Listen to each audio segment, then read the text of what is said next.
पुन्हा एकदा नमस्कार. आत्तापर्यंत आपण गणित या विषयाचे काही मूलभूत घटक पाहिले होते आणि त्यामध्ये आपण पहिल्या 2-3 लेक्चरमध्ये आपण बेरीज, वजाबाकी, गुणाकार, भागाकार, पाढे, घन, वर्ग हे आपल्याला पाठ असणं आणि त्या क्रिया आपण फास्ट होणं किती गरजेचं आहे हे पाठीमागच्या व्हिडिओमध्ये आपण सांगितलेलं आहे. जे कोण नवीन असेल तर त्यांनी ते व्हिडिओ पाहून घ्या. त्याच पद्धतीने त्याच्या पुढचा भाग आपण घेतलेला आहे संख्यांचे प्रकार. हे सगळे टॉपिक आपल्याला महत्त्वाचे आहे. आत्ताच्या ह्या व्हिडिओमधून आणि पाठीमागच्या 2-3 व्हिडिओमधून तुमची 7 ते 8 मार्काची तयारी पेपर 1 आणि पेपर 2ची झालेली आहे, ऑलरेडी झालेली आहे. तर ते व्हिडिओ व्यवस्थित पहा आणि त्यावर मी TET पेपरमध्ये सुद्धा डायरेक्ट या घटकांवर विचारलेले प्रश्न मी तुम्हाला स्क्रीनशॉट आणि ग्रुपवर काही मेसेज पाठवलेले आहेत. हे सगळे 2013 पासून 25पर्यंत विचारलेले त्यावरचे प्रश्न आहेत. तर तुम्हाला नेमका घटक आणि त्यावर विचारलेले प्रश्नांची रूपरेषा यावरून कळेल आणि आपला अभ्यास कशा पद्धतीने पाहिजे याचा तुम्हाला अंदाज येऊ शकेल. तर याच्या अगोदर सगळे आपण संख्यांचे प्रकार हे सगळं पाहिलेलं आहे आणि विश्लेषणातून सगळे घटक मी तुम्हाला दिलेले आहेत. मूळ संख्या, सहमूळ संख्या, जोडमूळ संख्या, त्यावर विचारलेल्या प्रश्नांचं देखील स्पष्टीकरण मी या ठिकाणी घेतलेले आहे. आता हे पेपर 2मधील त्याच घटकावरील पेपर 1मधले प्रश्न आहे. पेपर 2मधले हे प्रश्न तुम्हाला मी सोडवण्यासाठी दिले होते. यामध्ये कुठल्या प्रश्नावर शंका असेल तर अगदी शॉर्ट पद्धतीने कसे हे सोडवायचे याचं देखील स्पष्टीकरण मी पुढच्या व्हिडिओमध्ये देणार आहे. तर तुमच्या पद्धतीने याची उत्तरं पण या ठिकाणी मी दिलेली आहेत, ते तुम्ही सोडवून घ्या. काय शंका प्रश्न असतील तर तुम्ही मला विचारू शकता. संख्यांच्या प्रकारामध्ये पुढचा एक टॉपिक आपण बघितला होता, तो म्हणजे आपण त्रिकोणी संख्या. आता त्रिकोणी संख्येचं बेसिक बघितलं. परत एकदा मी तुम्हाला त्रिकोणी संख्या, त्याचं बेसिक, रोमन संख्या आणि विभाज्यतेच्या कसोट्या हे जवळजवळ 4 ते 5 टॉपिक या व्हिडिओमधून मी तुम्हाला कव्हर करून देणार आहे. मी आता जे घटक सांगतोय एवढ्याच डेप्थमध्ये गणितामध्ये जर अभ्यास केला आणि त्यावरचे प्रश्न पण डायरेक्ट मी दिलेले आहेत विचारलेले, तर त्यामुळे तुम्हाला परफेक्शन येईल. अभ्यासामध्ये योग्य दिशा आणि परफेक्शन तुम्हाला मिळू शकेल. तर आता आपण बघणार आहे त्रिकोणी संख्याचा 1-2 घटक परत एकदा मी तुम्हाला रिपीट करतो आणि त्यानंतर विभाज्यतेच्या कसोट्या पुढचा घटक आहे. विभाज्यतेच्या कसोट्या आणि त्रिकोणी संख्यावरचे 2-3 प्रश्न मी तुम्हाला 2-3 प्रकार त्याच्यावरचे एक्सप्लेन करतो. संख्यांचे प्रकार बघितलेले आहे. त्याच्यामध्ये आपण कालच्या व्हिडिओमध्ये परिमेय संख्या, अपरिमेय संख्या, वास्तव संख्या, नंतर बेरीज व्यस्त संख्या, गुणाकार व्यस्त संख्या आणि त्रिकोणी संख्येचा काही भाग मी तुम्हाला बेसिक भाग तुम्हाला मी एक्सप्लेन केला आहे, ते व्हिडिओमध्ये पाहून घ्या. आता परत एकदा त्रिकोणी संख्येवर बऱ्याच जणांच्या शंका प्रश्न होत्या, तर थोडक्यात आणि व्यवस्थित मी तुम्हाला ही कन्सेप्ट आता क्लिअर करून देतो, जेणेकरून त्यावर मी विचारलेले आज टाकलेले प्रश्न आहेत ते तुम्हाला इझिली सॉल्व्ह करता येऊ शकतात. गणितामध्ये कन्सेप्ट क्लिअर असणं सगळ्यात महत्त्वाचं आहे, लक्षात घ्या. परत एकदा मी त्रिकोणी संख्या यावरचं बेसिक परत एकदा व्यवस्थित घेतो आणि यावर प्रश्न आलेले तुम्ही इझिली सॉल्व्ह करू शकता. 1-2 टॉपिक त्याच्यामध्ये 2 पॉईंट राहिलेले आहेत, त्यामुळे तुम्हाला ते प्रश्न सोडवताना अडचण आली असेल. तर परत एकदा मी एक्सप्लेन करतो. त्रिकोणी संख्या इथं बघा, हा घटक काल मी सांगितलेला आहे, परत एकदा रिपीट करतो. त्रिकोणी संख्या म्हणजे काय बघा, क्रमवार नैसर्गिक संख्यांच्या गुणाकाराच्या निमपट्टीस काय म्हणतात, त्रिकोणी संख्या. त्रिकोणी संख्या आहे, चौरस संख्या आहे, त्यावर प्रश्न विचारलेले आहेत, ही त्रिकोणी संख्या आहे का नाही. परत एकदा मी या ठिकाणी एक्सप्लेन करतो बघा. क्रमवार नैसर्गिक संख्या, मग सुरुवात कुठून झालेली आहे बघा, 1 पासून सुरुवात झालेली आहे. तर इथं बघा 1 गुणिले 2 आपण घेतलं होतं, भागिले 2 केलं. क्रमवार नैसर्गिक संख्यांच्या गुणाकाराच्या निमपट्टीस, त्यामुळे क्रमवार 1 गुणिले 2, निमपट म्हणलं की भागिले 2, 2ला 2 गेलं उरलं 1. पहिली त्रिकोणी संख्या आली 1, इथं लिहिलेली आहे बघा मी. 2 नंतर परत 2 गुणिले 3 भागिले 2 क्रमवार नैसर्गिक संख्येचं गुणाकार आला ना, 2 गुणिले 3, निमपट म्हणजे भागिले 2, 2ला 2 गेलं उरलं 3. तर दुसरी त्रिकोणी संख्या आली 3. त्यानंतर परत 3 गुणिले 4 अशा पद्धतीनं इथं खाली केलेलं आहे बघा, 3 गुणिले 4 भागिले 2. हे ऑलरेडी मी कालच्या व्हिडिओमध्ये सांगितलेलं आहे. परत एकदा याचा पुढचा घटक तुम्हाला पाया काढणे आणि त्रिकोणी संख्या काढणे हा घटक परत एकदा मला एक्सप्लेन करायचा आहे. तर बे क्रमवार नैसर्गिक संख्या 3 घेतली तर गुणिले 4 केलं तर 3 गुणिले 4 भागिले 2, बे दुनी 4, तर 3 दुनी 6. तर अशा पद्धतीने त्रिकोणी संख्या आहेत बघा. पहिली त्रिकोणी संख्या 1, 3 यावर डायरेक्ट प्रश्न विचारतात, या कोणत्या प्रकारच्या संख्या आहेत. तर त्या तुम्ही 1 ते 100मधल्या पाठच करा. त्या 1 ते 100मध्ये जवळजवळ 13 त्रिकोणी संख्या आहेत आणि यावर प्रश्न विचारलेले पण मी पाठवलेले आहेत. डायरेक्ट आदल्यामधल्या संख्या दिलेल्या आहेत आणि या कोणत्या प्रकारच्या संख्या आहेत, त्रिकोणी, आयत, चौरस असे प्रश्न त्याच्यावर दिलेले आहेत. तर 1 ते 100मधला डेफिनेटली यावर प्रश्न असतो. तर या संख्या सगळ्या पाठ करून घ्या. 1 3 6 10 15 21 28 36 45 55 67 78 आणि 91. तर अशा प्रकारे ह्या 13 त्रिकोणी संख्या होतात.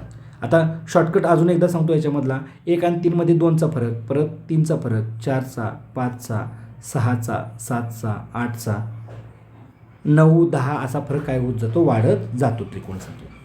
आता जरा पाया आणि त्रिकोणी संख्या याबद्दल बऱ्याच जणांना काय होतं, कन्फ्युजन होतं. तर पाया म्हणजे काय त्याचे बेसिक सांगतो तुम्हाला, म्हणजे ते तुमच्या लक्षात येईल अजून चांगल्या पद्धतीनं. आता इथं जरा परत एकदा मी एक्सप्लेन करतो बघा. इथं समजा त्रिकोणी संख्या आपण घेतली 3, त्रिकोणी संख्या घेतली आपण, इथं 3 आहे बघा इथं त्रिकोणी संख्या. तर ती मांडणी कशी केली बघा, 1 2 3. त्रिकोणी संख्या ही त्रिकोणाच्या स्वरूपात मांडता येते, चौरस संख्या चौरसा स्वरूपात मांडता येते. तर ही त्रिकोणी संख्या अशी मांडली आणि ह्या जर बिंदू जोडले तर काय तयार झाली बघा, हे एक त्रिकोण तयार झाला, म्हणून त्यांना त्रिकोणी संख्या म्हणतात. आपल्याला काय प्रत्येक वेळी हे मांडत बसायचं नाही, तुम्हाला बेसिक कन्सेप्ट क्लिअर होण्यासाठी हे तुम्हाला मी एक्सप्लेन करतो. तर ही त्रिकोणी संख्या झाली 3. ओके. तर ही 3 बिंदू आपण मांडले, तर मांडल्यानंतर काय होतं बघा, इथं 1 2 3 बिंदू आलं. त्या त्रिकोणाचा पाया आहे ना, तर हा किती बिंदूंचा आहे, 2 बिंदूंचा. म्हणून 3 या त्रिकोणी संख्येचा पाया काय म्हणायचा, 2 म्हणायचा. तसंच आपण 6 त्रिकोणी संख्या मांडून बघा, पुढची संख्या किती आहे, 6. तर बघा 1 2 3 4 5 6. तर ही 6 ही त्रिकोणी संख्या आहे ना, आणि त्याची आपण ही मांडणी अशी केली तर ते अशा पद्धतीने त्रिकोण तयार होतो. आणि हा 6 त्रिकोणी संख्या आहे ना, तर त्याचा पाया किती झाला बघा, खाली पायाला किती बिंदू आहेत, 1 2 3. तर हा झाला त्याचा पाया. 6 या त्रिकोणी संख्येचा पाया 3, 3 या त्रिकोणी संख्येचा पाया 2. ओके.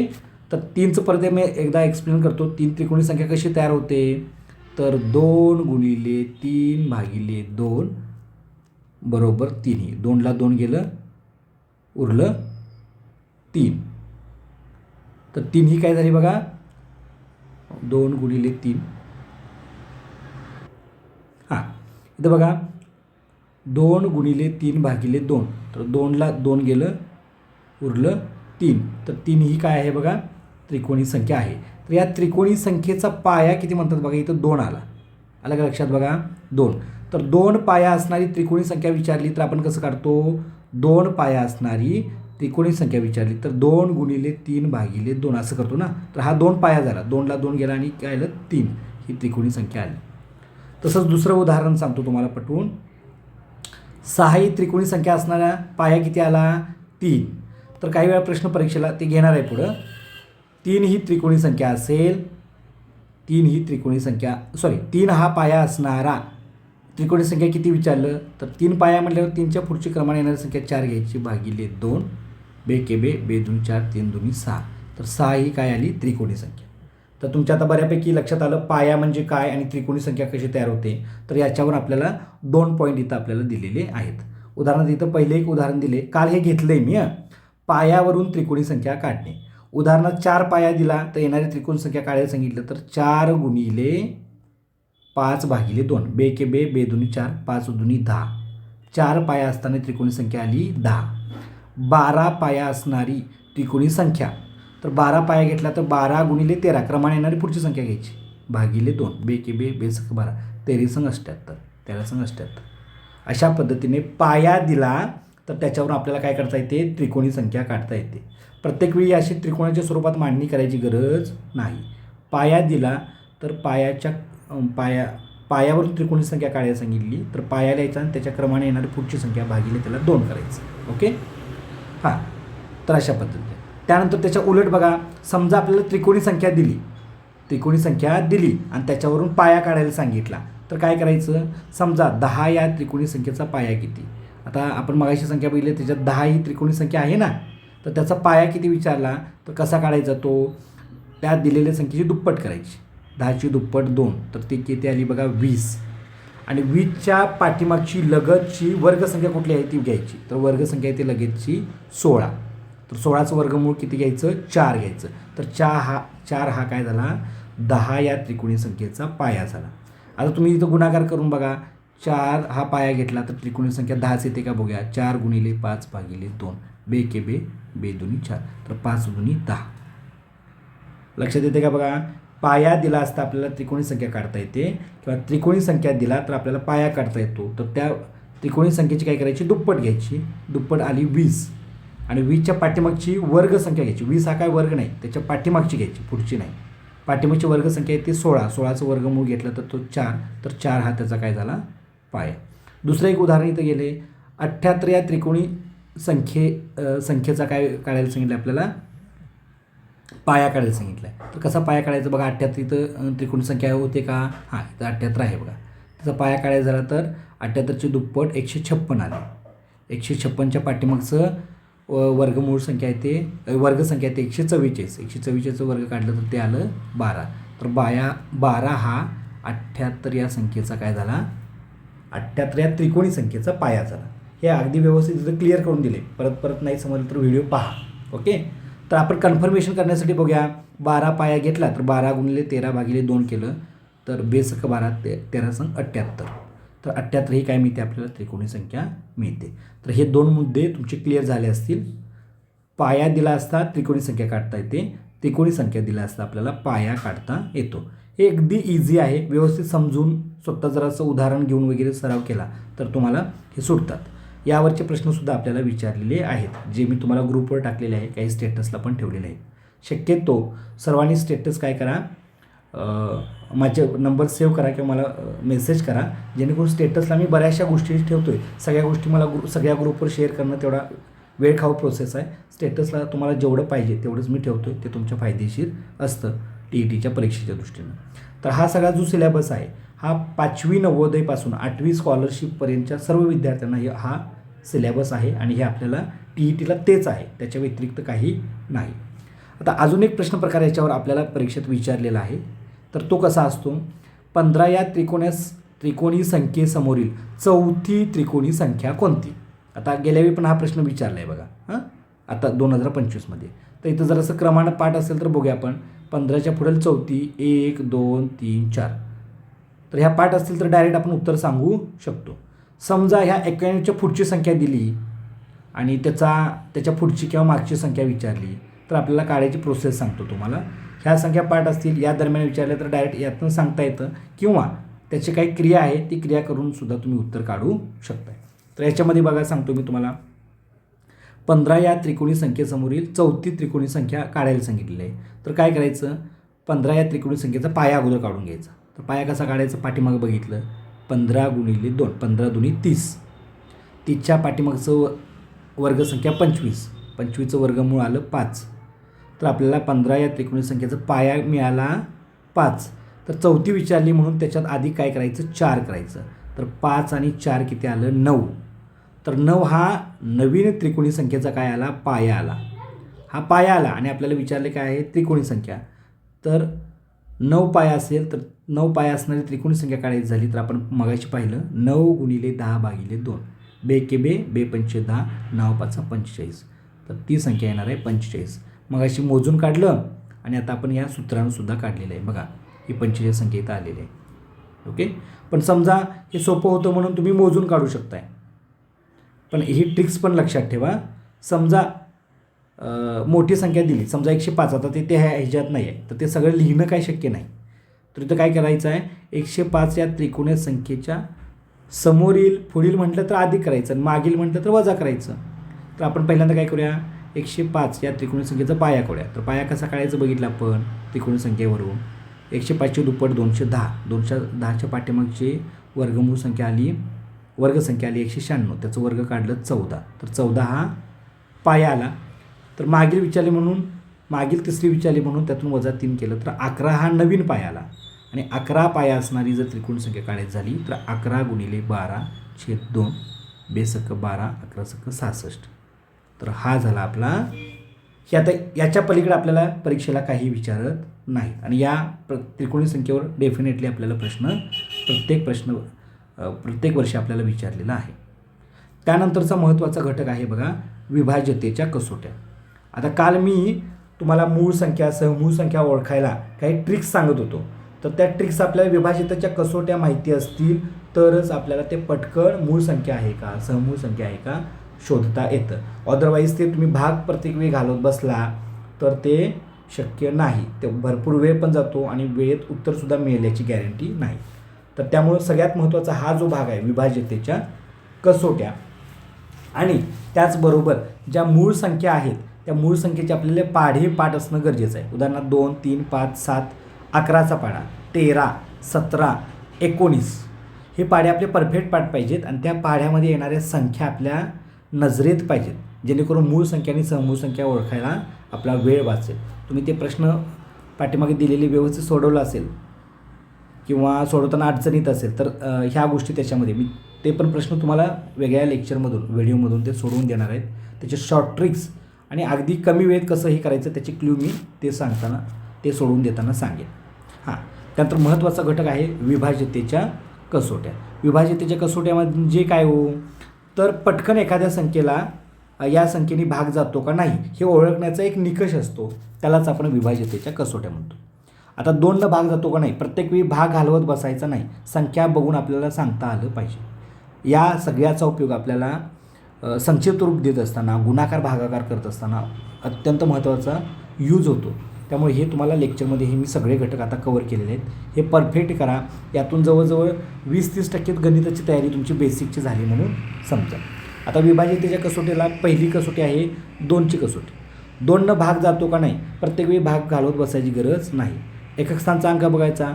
एकक स्थानी समजा 0, 2, 4, 6, 8 हे अंक असेल तर त्याला 2ने निषेध भाग होतो. उदाहरणार्थ समजा मी 4874 ही संख्या सांगितली आणि ह्याला 2 भाग जातो का नाही हे विचारायला सांगितलं तर आपल्याला प्रत्यक्षात भाग घालवायची गरज नाही. एकक स्थानी 4 आहे म्हणजे याला 2 भाग जातो. ही झाली 2ची कसोटी. किंवा दिलेली संख्या सम आहे का, एकक स्थानी हे अंक असतील 0, 2, 4, 6, 8 तर त्याला सम संख्या असं म्हणतो. आणि एकक स्थानी जर यापैकी अंक असेल तर सम संख्या आहे त्याला 2ने निशेष भाग जातो. ही झाली 2ची कसोटी. हे अगदी आपण 2री 3रीपासून ते मुलांना शिकवतो आहे. 3ची कसोटीला काय करायची, दिलेल्या संख्येतील अंकांची बेरीज. दिलेल्या संख्येतील अंकांची बेरीज. 3ची आणि 9ची कसोटी सारखी आहे लक्षात ठेवा. 3ची आणि 9ची अंकांची बेरीज करून त्याला भाग जातो का नाही हे काय करायचं आपल्याला चेक करायचं. उदाहरण समजा मी बघितलं 773 या संख्येला 3 भाग जातो का तर भाग घालवायचा नाही, अंकांची बेरीज करायची. तर 7 आणि 3 10 आणि 3 13.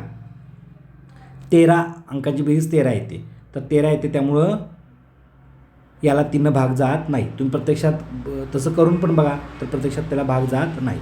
समजा याच्यामध्ये 2 मिळवलं तर 13 दुर्गीत झालं 15 झालं. तर आता तुम्ही याला भाग घालून बघा तर याला 3 निशेष भाग जाईल.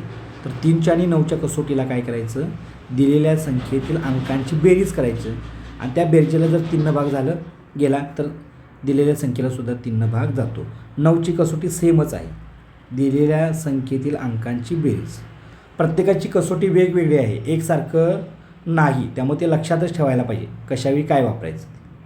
4च्या कसोटीला काय करायचं, दिलेल्या संख्येतील अंकांचे काय करायचं, समजा 27,032 ही संख्या दिली, तुला 4 भाग जातो का नाही बघायला, सगळ्यांना भाग घालवायचं नाही. तर याची कसोटी आहे एकक आणि दशक स्थानचा अंक मिळून जी संख्या तयार होते. उदाहरणार्थ किती तयार झाली, बेरीज नाही संख्या तयार करायची. तर ती किती झाली 32. 32ला 4 भाग जातो का, 4 8 32 या संख्येला भाग जातो म्हणून याला 4ने निशेष भाग जातो म्हणायचं. सगळ्यांना भाग घालत बसायची गरज नाही. 2024 याला भाग जातो का तर 24ला भाग 4 सक 24, 24ला भाग जातो म्हणून त्या संख्येला भाग जातो. तर या कसोटी काही पाठ करायची गरज नाही, तर ते लक्षात ठेवायचे. त्याचे नेमकेपणा काय आहे ते समजून घ्यायचं. तर गणित एकदम सोपं जातं. त्यातला बेसिक कळालं, फाउंडेशन कळालं ना तर गणित अगदी इझी जातं. तर गणिताला भ्यायची गरज नाही. मी तुम्हाला गॅरंटी देतो कमीत कमी 25 मार्क्स माझ्या पहिल्यापासून व्यवस्थित लेक्चर अटेंड केला, बघितला, त्यावरचा सराव केला तर 30पैकी कमीत कमी 25 आणि ज्यानं परफेक्ट तयारी केली तर त्याला 30पैकी 30 मार्क्स मिळू शकतात. तर गणिताला बिलकुल घाबरायची गरज नाही. हे सगळं बेसिक व्यवस्थित माहिती असेल, त्याचा सराव केला ना तर गणित अगदी इझी, सगळ्यात सोपा विषय गणित आहे लक्षात ठेवा. त्यानंतर आहे 5ची कसोटी. 5ची कसोटी कसं ओळखायचं हो, जर एकक स्थानी 0 आणि 5 असेल हे अंक असतील तर डोळे झाकून सांगायचं की त्याला 5 भाग जातो. उदाहरणार्थ किती मोठी संख्या समजू दे 5, एकक स्थानी काय आहे 5, म्हणजे ह्याला 5 भाग दिलेल्या संख्येला जातो. भाग घालवत बसायची गरज नाही. 0 असेल तर 5 भाग जातो. एकक स्थानी 0 किंवा 5 असेल तर त्याला 5 भाग जातो. एवढ्या इझिली या कसोट्या आहेत. 6ची कसोटी, 6 म्हणजे किती, बेत्रिक 6. 2 आणि 3 भाग, 6 म्हणजेच किती हो, त्याची फोड केली, बेत्रिक 6 येते ना, मग 2 आणि 3 भाग जात असेल तर त्या संख्येला 6 भाग जातो, असं लक्षात ठेवा. 8च्या कसोटीला 4 सारखीच 8ची कसोटी आहे. 4ला आपण एकक आणि दशक स्थानचे अंक घेतले. आता 8ला काय करायचं, एकक, दशक आणि शतक स्थानचे 3 अंक घ्यायचे आणि त्या 3 अंकांना 8 भाग जातो, म्हणजे ती संख्या तयार झाली ना 3 अंकापासून, एकक, दशक, शतकपासून 347. ह्याला 8 भाग जातो का बघायचं, त्याला 8 भाग गेला तर त्या संपूर्ण संख्येला 8 भाग जातो. 9ची कसोटीमध्ये काय येतं, अंकांची बेरीज येते, लक्षात घ्या. 10च्या कसोटी कशी ओळखायची, 10 भाग जातो का नाही, एकक स्थानी दिलेल्या संख्येच्या एकक स्थानचा अंक बघायचा, तो एकतर 0 फक्त 0 असेल तर त्याला 10 भाग होतो. बघा 10ला 1 0 घालवतो ना, तर 0 गेली तर त्याला 0 एकक स्थानी अंक असेल तर त्याला 10 भाग जातो. भाग घालत बसायची गरज नाही. थोडी 11ची कसोटी आपण बघूया. 11ची कसोटी जरा समजायला बऱ्याच जणांना अवघड जाते. तर 11 काय भाग घालत बसायचं नाही. तर 11च्या कसोटीला काय करायचं आहे हे नीट समजून घ्या. यावर आपल्याला प्रश्न विचारलेला आहे. 1 आड 1 संख्या घ्यायची, 1 आड 1 संख्या घ्यायची आणि त्या संख्येच्या अंकांची काय करायची बेरीज. 1 आड 1ची अगोदर बेरीज करा. 6, 7, 8, 9, 10, 11. उरलेल्या 1 आड 1 संख्येची बेरीज करायची. 7 आणि 3, 10 आणि 1, 11. आणि त्यांच्यातला काय करायचा, फरक घ्यायचा. तो फरक एकतर 0 पाहिजे किंवा 11च्या पटीतला पाहिजे. 11, 22, 33 असा असेल तर त्याला 11ने निशेष भाग जातो. या संख्येला तुम्ही भाग घालून बघा, डेफिनेटली भाग जातो. तर तिथं प्रत्यक्षात प्रत्येक वेळी भाग घालवायचं नाही. मुद्दामून तुम्हाला अशा संख्या देतात मोठ्या, भाग तुम्ही घालवावं म्हणून, तर भाग घालून ते गणित मुळात करायचंच नसतं. तर त्या कसोटीचा वापर करून तुम्हाला ठरवता आलं पाहिजे. त्यानंतर आहे 12ची कसोटी. 12ची कसोटीला काय करायचं आहे बघा, 12 बरोबर 3 चौक 12. 3 आणि 4 भाग गेला तर त्याला 12 पण भाग जातो. संक्षिप्त रूप देत असताना आपल्याला कसोट्या माहिती असेल तर पटकन भाग देता येतो. लसावी मसावी काढण्यासाठी सुद्धा याचा उपयोग होतो. अशा पद्धतीने ही झाली 12ची कसोटी. 15ची कसोटी, 15 बरोबर 3 5 15. ओके, त्यामुळं 3 आणि 5 भाग गेला तर त्या संख्येला 15 भाग जातो. मग आपण 3 परत 5 भाग देत बसायची गरज नाही, डायरेक्ट 15 भाग गेला तर आपलं पटकन उत्तर येऊ शकतो ना, त्यासाठी त्या कसोट्या उपयोगी ठरतात. 14ची कसोटी, 14 बरोबर 2 7 14. आपण एखाद्या संख्येला संक्षिप्त रूप देताना परत 2 भागणं, नंतर 7 भागलं तर आपल्याला कळालं की 2 आणि 7 भाग जातो, तर डायरेक्ट 14 आपण भाग घालू शकतो आणि लगेच उत्तर काढू शकतो. तसंच 18च्या कसोटीला 92 18 असं आपण डायरेक्ट करू शकतो. 2 आणि 9 भाग गेला तर त्या संख्येला 18ने भाग जातो. तर हा व्हिडिओ अत्यंत महत्त्वाचा आहे. याच्यामध्ये तुम्हाला मी आत्तापर्यंत संख्यांचे प्रकार, त्याच्यामध्ये त्रिकोणी संख्या आणि विभाज्यतेच्या कसोट्या सांगितलेल्या आहेत. याचा वापर करून आपण आत्तापर्यंत मी जे PDF पाठवलेले आहेत, ते विचारलेले जे प्रश्न आहेत ते प्रश्न तुम्ही सोडवणं अपेक्षित आहे. बऱ्याच वेळा तुम्हाला विभाज्यतेच्या कसोट्यावर हे प्रश्न विचारलेले आहेत. हे पुढच्या लेक्चरमध्ये हे सगळे प्रश्न मी तुम्हाला सोडवून देईन, पण तत्पूर्वी काय करा, तुम्ही त्याच्यावरचा सराव करा. तुम्हाला येते का स्वतः जरा चेक करा. त्यानंतर पुढे स्थानिक किंमतसुद्धा बघणार आहे. स्थानिक किंमतीवरसुद्धा बरेचसे प्रश्न आलेले आहेत. तर आत्तापर्यंत मी हे तुम्हाला प्रश्न दिले होते. बघा हा प्रश्न विचारेल बघा, 10 या त्रिकोणी संख्येनंतर येणाऱ्या 8व्या त्रिकोणी संख्येचा पाया किती. तर हे तुम्ही सोडवायचे. नाही सोडवले तर पुढच्या लेक्चरमधून मी तुम्हाला हे सोडवून देणार आहे. याची उत्तरंसुद्धा मी तुम्हाला इथं दिलेली आहेत. तो स्वतः जरा तुम्ही सराव करणं महत्त्वाचं आहे. हे बघा, ह्याची उत्तरं तुम्हाला मी इथं दिलेली आहेत. आणि रोमन संख्याचिन्ह पुढचा टॉपिक आहे. रोमन संख्याचिन्ह हे थोडक्यात सांगतो, किंवा यात काय अडचण आली तर नंतरच्या वेळी मी परत एकदा रोमन संख्या व्यवस्थित सगळ्या, हे ॲक्च्युली आपल्याला 5वीला आहे बघा. तर रोमन संख्या चिन्हामध्ये ही काही महत्त्वाची चिन्ह माहिती असतील. आयला 1, व्हीला 5, एक्सला 10, एलला 50, LCDM 50, 100, 500, 1000 एवढं जरी माहिती असेल तर आपण काय करू शकतो, रोमन संख्यावरचे हे काही प्रश्न दिलेले आहेत, याची उत्तरं पण दिलेली आहेत, ते तुम्ही सराव करा. त्यातलं काही नाही समजलं तर मला पर्सनल विचारा, मी तुम्हाला ते अगदी इझी आहे. आणि हे रोमन संख्याचिन्ह पेपर 1मध्ये डेफिनेटली त्यामध्ये प्रश्न आहे. 2ला नाही आहेत पण 1ला प्रश्न आहे. त्यामुळे हे सर्वांनी विसंगत म्हणजे काय वेगळं, विसंगत म्हणजे काय करायचं आपल्याला त्यातला गटात न बसणारा. तर आपल्याला हे सगळं सोडवायचे, प्रत्येकाचे उत्तर काय येतात ते चेक करायचं आणि त्याच्यावरून काय करायचं आहे तुम्हाला उत्तर काढायचे आहेत. यातली जी काही उत्तर तुम्हाला नाही आली किंवा नाही समजलं तर त्या नेक्स्ट व्हिडिओमध्ये मी हे सगळे प्रश्न तुम्हाला सोडवून देणार आहे. तर आय होप आत्तापर्यंत मी जे काय काय घेतलेलं आहे हे तुम्ही व्यवस्थित करा आणि हे सगळं परीक्षा ओरिएंटेड आहे आणि तो टॉपिक झाल्यानंतर त्यावर विचारलेले प्रश्न मी तुम्हाला अशा स्वरूपात दिलेले आहेत. TET पेपर 1मध्ये विचारलेले हे सगळे प्रश्न आहेत. 2013 आता 24-25पर्यंत हे सगळे विचारलेलेच प्रश्न आहेत. त्यामुळे नेमका काय अभ्यास करायचा हे तुम्हाला आता हे सुद्धा 2021ला 13ला 17ला हे सगळे प्रश्न विचारलेले आहेत. जे विचारलेले आहेत तेच घेतलेले आहेत मी. ओके, अधिकच्या सरावासाठी तुम्ही स्कॉलरशिप गाईड किंवा गणित काहीतरी मटेरियल आपल्याकडं ठेवा आणि या झालेल्या घटकावर ज्या त्यावेळी सराव करा, तुम्हाला ते कंप्लीट होऊन जाईल. आणि याचे रेकॉर्डेड व्हिडिओ मी वेळोवेळी यूट्यूबवर पाठवतो, ते तुम्ही तुमच्या वेळेनुसार पाहू शकताय. तर धन्यवाद. अशा पद्धतीने संख्यांचे प्रकार, विभाज्यतेचे कसोट्या, हे एक महत्त्वाचे जे बेसिकचे विषय आहेत ते मी इथं क्लिअर केलेले आहेत. हळूहळू वेळेनुसार वेगवेगळ्या टॉपिकवरचे गणितचे पुढचे व्हिडिओ मी वेळोवेळी अपलोड करतो. तोपर्यंत तुम्ही सराव आणि अभ्यास करणं महत्त्वाचं आहे. धन्यवाद. आपण या ठिकाणी थांबूया.